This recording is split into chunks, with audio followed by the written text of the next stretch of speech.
If you ever move into a new apartment and someone tells you never to open one specific window, you should probably listen, because one man didn't, and what he saw outside was impossible. Ethan had just moved into a new apartment building. It wasn't fancy, but the rent was cheap, and the view from the 10th floor was beautiful. The first night he arrived, the building manager handed him the keys. Then he said something strange.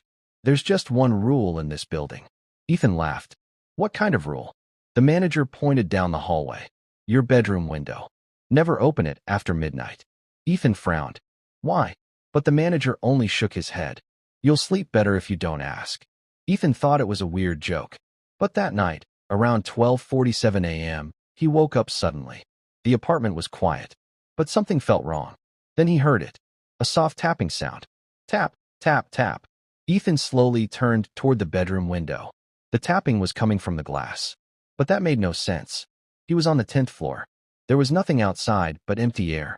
The tapping continued. Slow. Patient. Tap, tap, tap. Ethan stood up and walked toward the window. The curtains moved slightly from the night breeze. His heart began to race. He remembered the manager's warning. Never open it after midnight.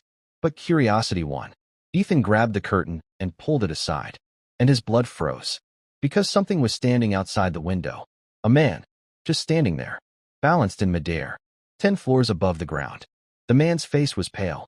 His eyes were wide. And he was smiling. Slowly, the man raised his hand and knocked again on the glass. Ethan stumbled backward. How are you standing there?" The man didn't answer. He just kept smiling. Then he pointed at the window latch. Ethan shook his head. "No." The man's smile slowly faded, and his voice came through the glass. "Quiet. Calm. You already opened the curtain." Ethan stepped back again. "What does that mean?" The man leaned closer to the glass. His eyes suddenly looked darker. Deeper. "Now you can see me."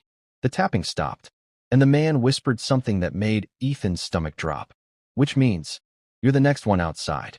Suddenly, the bedroom window unlocked by itself, and Ethan felt a powerful pull dragging him toward it. The last thing his neighbors heard that night was the sound of glass sliding open. And if you ever pass an apartment building at night, look up at the windows, because sometimes someone might be standing outside one of them, waiting for the next person to open the curtain. Like, comment, subscribe. Thanks for watching.